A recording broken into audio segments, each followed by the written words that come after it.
जी अस्सलाम वालेकुम, मैं हूँ खबर शहज़ाद और आप देख रहे हैं मेरा यूट्यूब चैनल।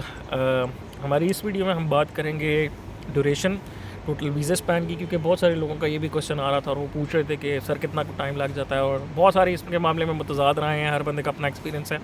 लेकिन हम एक ओवरऑल जनरल बात करेंगे इस बारे में कि वीज़ाज़ को कितना टाइम लग जाता है, कितने टाइम में टोटल वेरिफिकेशन, लीगलाइजेशन, सब कुछ में कितना प्रोसेस लग जाता है नॉट। तो पहले स्टेप से स्टार्ट करते हैं। पहले वेरिफिकेशन के लिए आपने सबसे पहले अपॉइंटमेंट फ़ाइल करनी है। आजकल आप अपॉइंटमेंट फ़ाइल करते हैं तो आपको 1 महीने तक की अपॉइंटमेंट मिल जाती है। प्लस माइनस हो सकता है, मतलब एम्बेसी कभी बहुत ज़्यादा बिजी होती है कभी, लेकिन हम 1 मंथ समथिंग का टाइम रख लेते हैं। 1 महीने 10 दिन में अपॉइंटमेंट आ रही है आजकल लोगों की। 1 मंथ के अंदर अंदर तो नहीं, अंदर के थोड़ा सा प्लस 1 मंथ प्लस में कुछ अपॉइंटमेंट्स आ रही हैं। तो 1 मंथ प्लस में आप अपॉइंटमेंट एक्सपेक्ट कर रहे हैं वेरिफिकेशन की। आप वेरिफिकेशन के लिए जाते हैं, अपने सारे डॉक्यूमेंट सबमिट कराते हैं।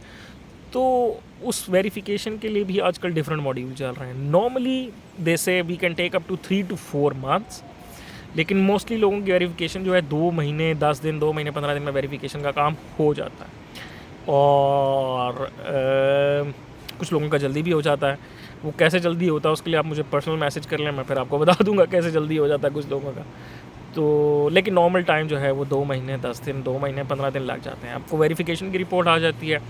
वेरिफिकेशन की रिपोर्ट के साथ ही वो आपको लीगलाइजेशन की अपॉइंटमेंट खुद दे देते हैं। अगर आप चाहें तो उसको चेंज करना चाहें तो कर सकते हैं। वो ऑब्वियसली वो पूछते हैं कि अगर रिजल्ट ओके है आपके लिए, और अगर आप उनसे रिक्वेस्ट करें तो जल्दी भी कर देते हैं। मतलब ऐसा नहीं है कि बिल्कुल ही रूड है। वो तकरीबन आजकल जो लीगलाइजेशन की अपॉइंटमेंट देते हैं तो वो दे देते हैं आजकल विद इन 1 मंथ। वो भी दे देते हैं कि आप अब आके अपने डॉक्यूमेंट्स लीगलाइज करा लें। कुछ लोगों को जल्दी भी दे दी उन्होंने, 15-20 दिन की, कुछ लोगों को 3 वीक्स की, डिपेंडिंग के एम्बेसी के पास कितना रश है। तो ये 3 वीक्स तक आप अपना मतलब लीगलाइजेशन करा लेते हैं डॉक्यूमेंटेशन की।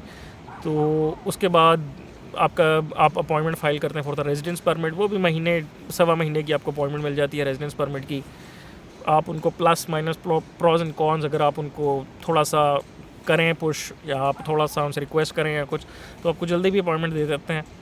और फिर आप अपने डॉक्यूमेंट सबमिट कराते हैं रेजिडेंस परमिट के। रेजिडेंस परमिट डिपेंड करता है स्टेट टू स्टेट।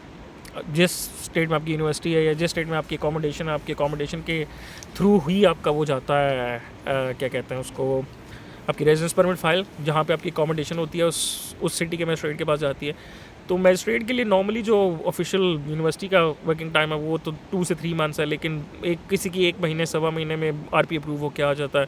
किसी का थोड़ा टाइम लग जाता है, 2 महीने में भी हो जाता है। तो डिपेंडिंग 1 महीना सवा महीना में लोगों के रेजिडेंस परमिट अप्रूव हो जाते हैं, सारे डॉक्यूमेंट्स क्लियर हों और अच्छे से बाउंड किए हों तो। और उसके बाद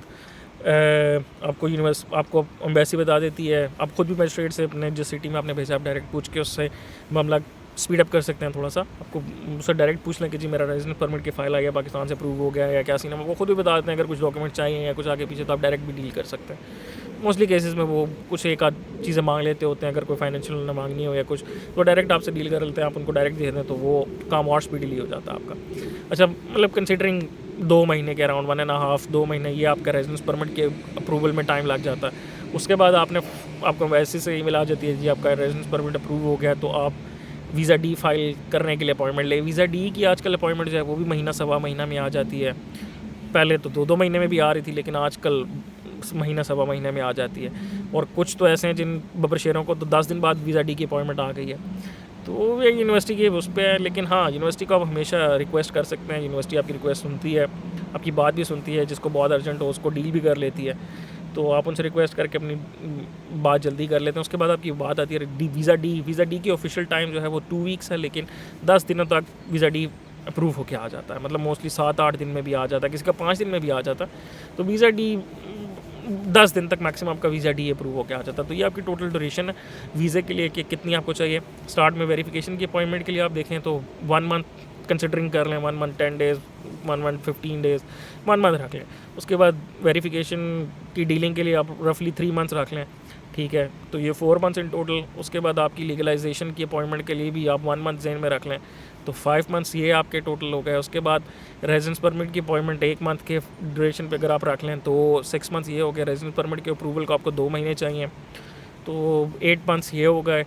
और उसके बाद आप 1 मंथ वो वीज़ा डी की अपॉइंटमेंट के लिए रख लें अगर, तो वो वीज़ा डी की अपॉइंटमेंट के साथ मतलब 1 मंथ आप उसके लिए रख लें, 9 मंथ्स ये हो गए। तो 9 month 10 days, 9 month and half, मतलब 10 मंथ्स, 9 मंथ्स, 8.5, 10 के इसके दरमियान वेरी कर सकते हैं। ये तब जब आप बहुत अच्छे तरीके से अपना सब कुछ मैनेज करके चलें। लोगों के इससे बहुत ज़्यादा टाइम लगते हैं क्योंकि उनको पता नहीं होता, वो एक एक डॉक्यूमेंट बार बार ये वो कुछ काम कुछ ज़्यादा इस तरह कर रहे होते हैं। तो मोस्टली इस सारे केस में ये एक जेनेरिक सिनेरियो मैंने आपके लिए सामने डिफ़ाइन किया है। प्लस माइनस इसमें हो सकती है, एम्बेसी के पास कितना बोझ है, कितना सब कुछ है, और आप किस तरह एम्बेसी के साथ डील कर रहे हैं। आप उनसे रिक्वेस्ट कर लें तो वो कुछ जल्दी भी कर देते हैं, जैसे मैंने बताया।